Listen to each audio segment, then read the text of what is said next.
The Alaskan wilderness stretched endlessly before Tiago Morrison as he trudged through the fresh morning snow, his boots leaving deep imprints in the pristine white landscape.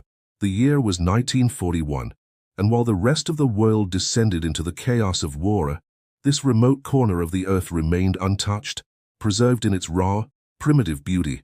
The crisp air bit at his cheeks, carrying with it the sharp scent of pine and the promise of another storm brewing in the steel-gray clouds above. Tiago had spent the last 3 days tracking a herd of caribou, documenting their migration patterns for the local wildlife service. It was temporary work, something to occupy his mind and hands before the inevitable call to serve would reach even this distant outpost. As a trained medical officer, he knew it was only a matter of time before his skills would be needed on the front lines. The wooden cabin that had become his home over the past few months appeared through the trees, smoke curling lazily from its chimney, a welcome sight after days in the wilderness. He adjusted the heavy pack on his shoulders, already thinking about the warm fire and hot coffee waiting inside. That's when he heard it, a sound that would alter the course of his life forever. The howl that pierced the morning silence was unlike anything he'd heard before. It wasn't the typical melodious call of a wolf to its pack, but rather a cry of desperation, of pain so acute it made the hair on the back of his neck stand on end. Tiago froze, his breath visible in small clouds before his face as he listened intently. The sound came again, weaker this time, more of a whimper than a howl. Without hesitation, he dropped his pack in the snow and moved toward the source of the sound. Years of tracking experience guided his steps as he moved silently through the underbrush, each movement calculated and precise. The terrain sloped gently downward, leading him to a small clearing nestled between ancient spruce trees. What he saw there made his heart skip a beat.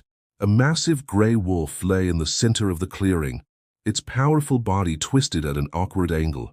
Even from a distance, Tiago could see the cruel metal teeth of a trap clamped around one of its hind legs. The snow around the animal was stained crimson, telling a story of a long and desperate struggle. As he observed from the edge of the clearing, several details caught his trained eye. The wolf was larger than most he'd encountered, easily weighing over 45 kilograms. But it was the distinctive swollen mammary glands and the traces of milk around its muzzle that made his blood run cold.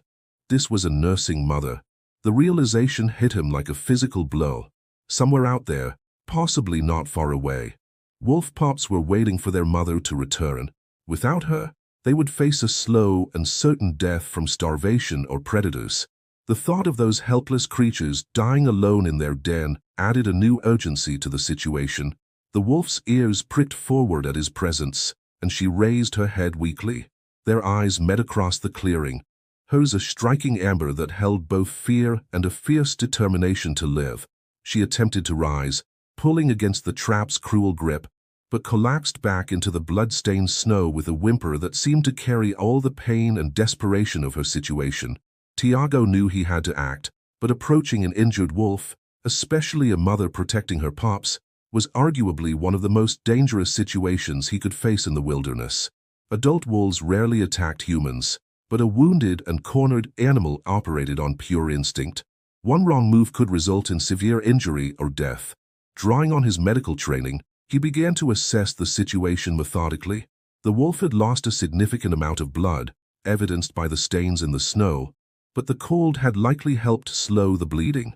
The lead caught in the trap appeared broken, and without intervention, the animal would either die from blood loss and exposure or face a slow death from infection. He knew what needed to be done, but the execution would require perfect timing and nerves of steel. Slowly, he began to remove his outer layer of clothing, keeping his movements deliberate and non-threatening. The wolf watched his every move, her amber eyes never leaving his form as he carefully laid out his plan.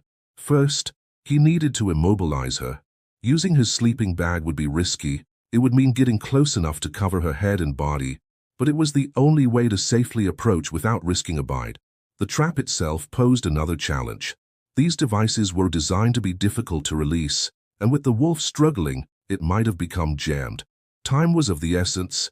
The mother wolf's strength was clearly fading, and somewhere in the vast Alaskan wilderness, her pups were waiting, their survival hanging by an increasingly fragile thread.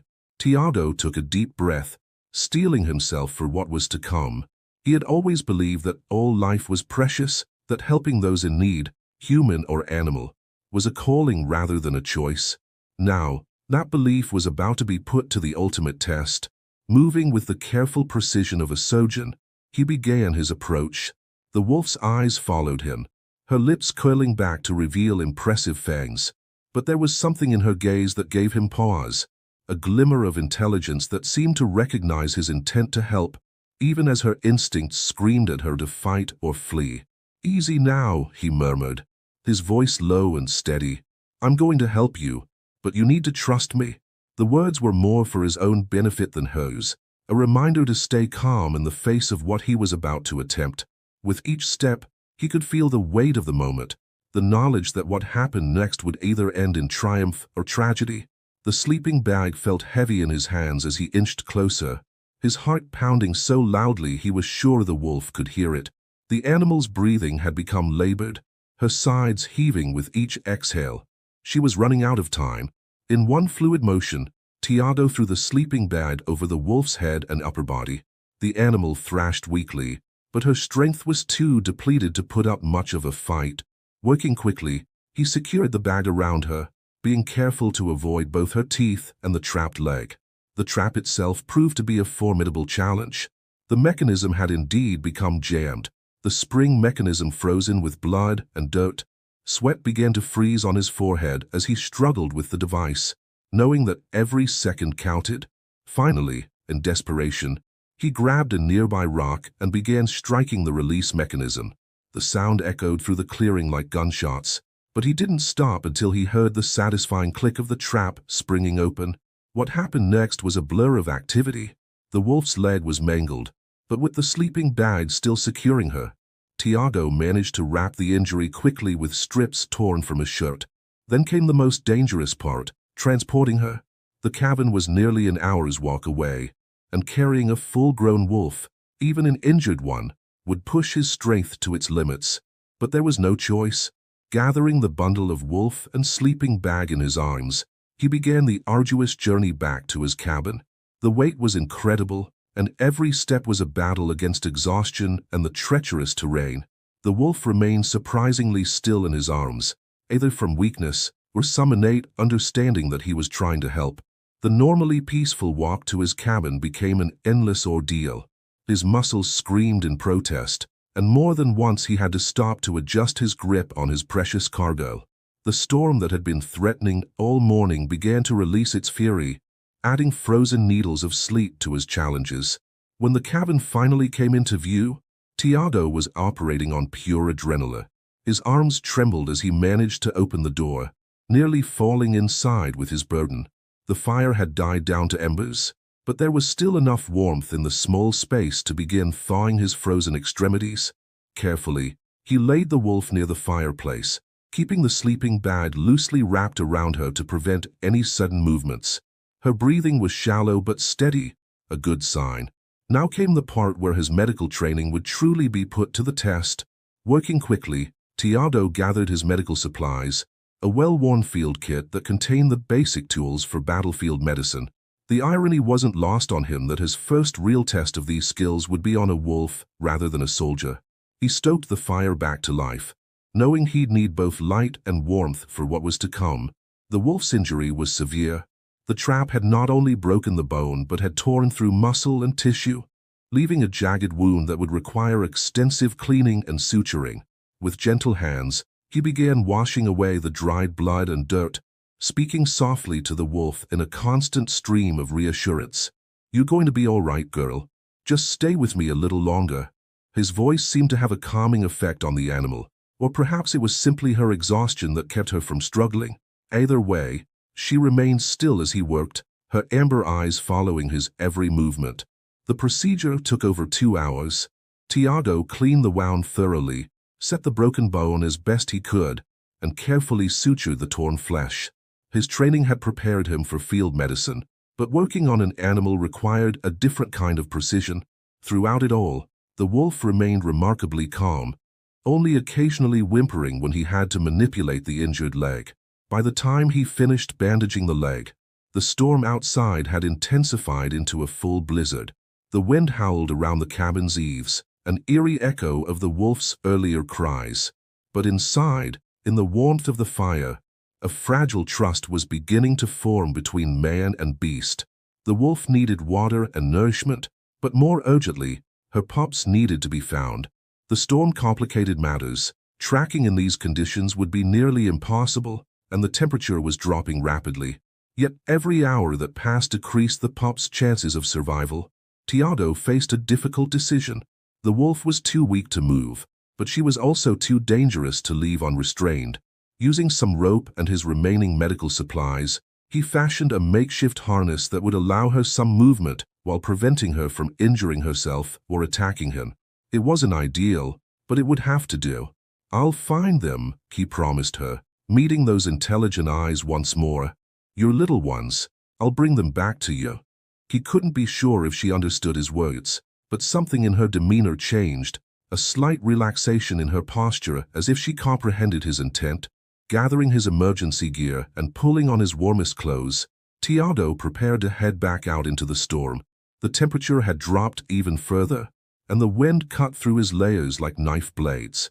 But somewhere out there, wolf pups were waiting for their mother, and he was their only hope for survival. The search would be challenging. Wolf dens were typically well hidden, and in this weather, tracking would be nearly impossible.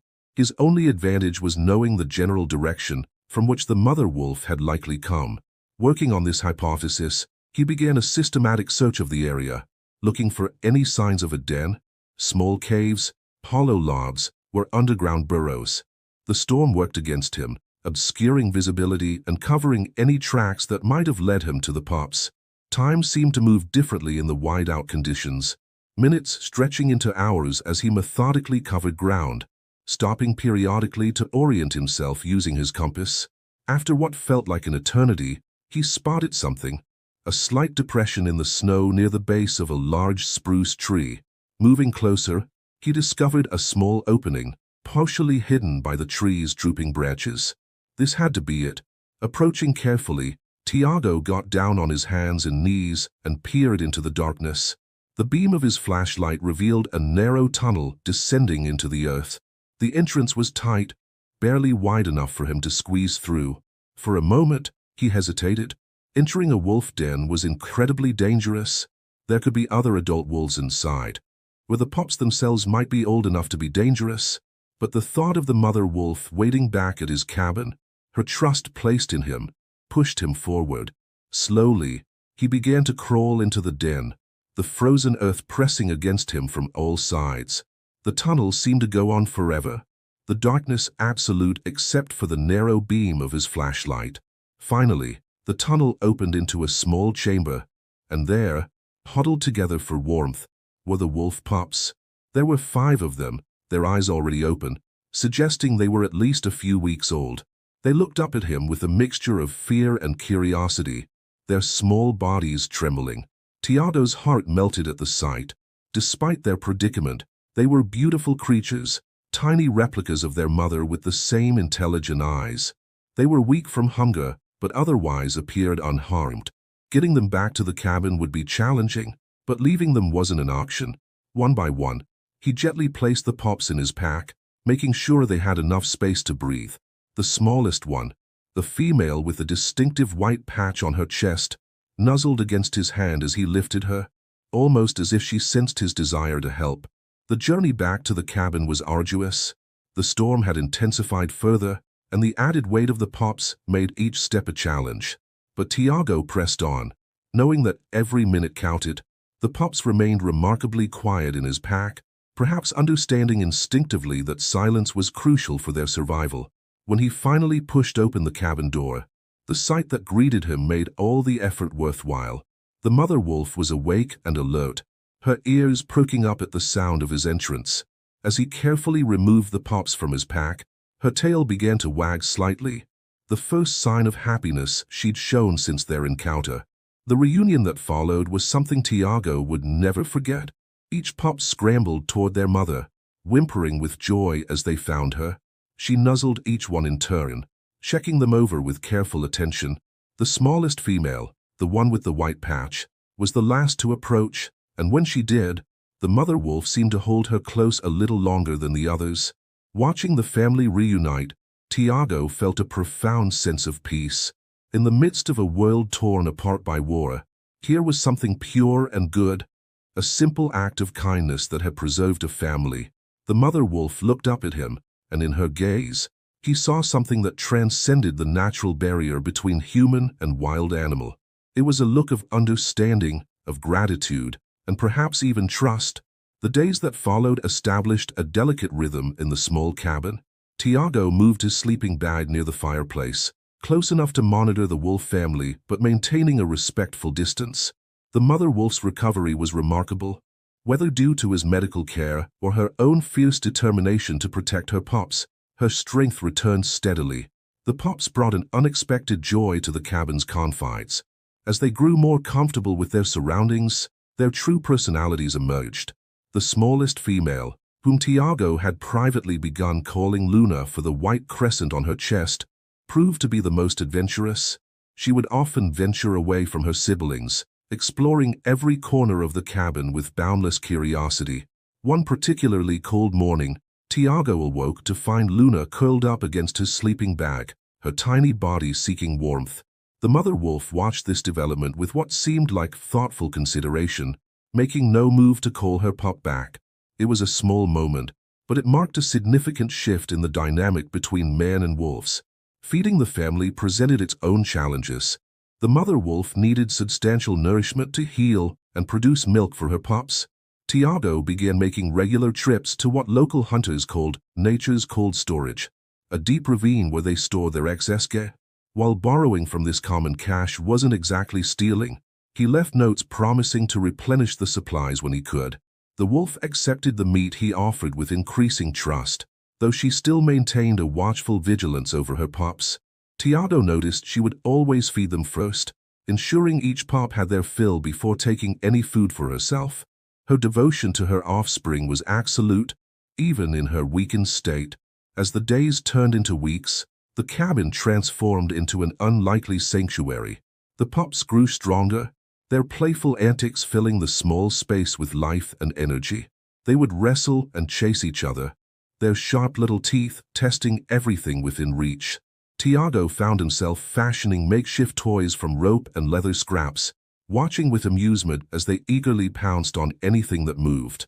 The mother wolf's leg was healing well, though Tiago knew she would always carry a slight limp. The trap had done significant damage, but her spirit remained unbroken. She began attempting to stand more frequently, testing her weight on the injured limb. Each small victory, putting weight on the leg, taking a few steps, seemed to fill her with renewed determination. One evening, as the northern lights painted the sky in ethereal colors, Tiago sat by the cabin door watching the pups play in the snow. The mother wolf had managed to make it outside, lying nearby with watchful eyes on her offspring. The scene struck him with its profound simplicity. This small family, surviving against all odds, finding peace in the midst of wilderness. His thoughts turned to the war raging across the ocean. Soon, he would be called to serve, to witness and treat horrors he could barely imagine. But for now, in this remote corner of Alaska, he had found something pure and untouched by human conflict. The wolves had taught him lessons about resilience, about the fierce power of maternal love, about trust earned through actions rather than words. Luna's playful bark pulled him from his reverie. She had separated from her siblings again, approaching him with the fearless curiosity that had become her trademark. Behind her, the mother wolf watched, but made no move to stop her. The pup reached his boot, sniffing it thoroughly before looking up at him with those intelligent eyes that so resembled her mother's. Slowly, carefully, Tiago extended his hand. Luna sniffed it once, twice, then pressed her small head against his palm. The touch sent a warmth through him that had nothing to do with physical temperature. This small gesture of trust, freely given, meant more than any words could express. The mother wolf's ears suddenly pricked forward, her body tensing. Tiago followed her gaze into the gathering darkness, where shadows moved between the trees. His heart quickened as more shapes emerged, wolves, at least 6 of them, moving with the fluid grace of experienced hunters. The pack had come. The moonlight cast long shadows across the snow as the pack emerged from the forest. Their movements were precise, calculated, a display of natural power that made Tiago's breath catch in his throat. The mother wolf slowly rose to her feet, her injured leg trembling slightly but holding her weight. Luna and her siblings huddled behind their mother, their playfulness replaced by instinctive caution. At the head of the pack was a massive male, his silver-gray coat almost luminescent in the moonlight. His presence commanded respect, and Tiago could see why. Scars across his muzzle told stories of battles won, of leadership earned through strength and cunning. This was clearly the alpha, the patriarch of the family group that the mother wolf belonged to. The tension in the air was palpable. Tiago remained absolutely still, knowing that any sudden movement could trigger an attack. The pack's attention was divided between him and the mother wolf, their amber eyes reflecting the same intelligence he'd come to recognize in her gaze. They moved with fluid coordination, spreading out in a semicircle that effectively cut off any potential escape route. The mother wolf took a tentative step forward, her posture neither submissive nor challenging. A low sound emerged from her throat, not a growl, but a complex series of vocalizations that seemed to carry meaning beyond human understanding. The alpha's ears twitched forward, his head tilting slightly as he processed her communication. Suddenly, one of the younger wolves from the pack made an aggressive move toward Tiago. Before he could react, the mother wolf positioned herself between him and the threat. Her message was clear. He was under her protection. The younger wolf backed down immediately, chastised by both the mother's stance and a sharp look from the alpha. What followed was an extraordinary display of wolf social behavior. The alpha approached the mother wolf slowly, touching noses with her in what appeared to be a greeting ritual. The tension in her body eased visibly at this acceptance. One by one, the other pack members came forward, each paying their respects to both the mother and her pups. Luna, true to her nature, was the first of the pups to approach the pack members. She wobbled toward the alpha with a mixture of caution and curiosity that made Tiago's heart race. The massive wolf lowered his head to her level, gently touching his nose to her forehead in what seemed like a blessing. The other pups, emboldened by their sister's bravery, followed suit. The reunion continued as the pack settled around the cabin area, creating a protective circle around the mother and her pups. Their presence transformed the space into something primordial, a reminder that despite his intervention, these were wild creatures with deep bonds and complex social structures that preceded human understanding. As the night deepened, Tiago witnessed behaviors that few humans had ever seen. The pack members took turns bringing food to the mother wolf, pieces of fresh kill that would help her regain her strength. They played gently with the pups, teaching them through mock battles and chasing games. It was a family reunion in the truest sense, filled with demonstrations of affection and hierarchy that defied simple classification. The mother wolf moved between her pups and the pack with growing confidence, though Tiago noticed she kept casting glances in his direction, as if making sure he was still there. Her loyalty seemed divided now, between her wild family and the human who had saved her life. It was a bridge between two worlds that Tiago had never expected to witness. As dawn approached, the alpha rose and let out a low howl.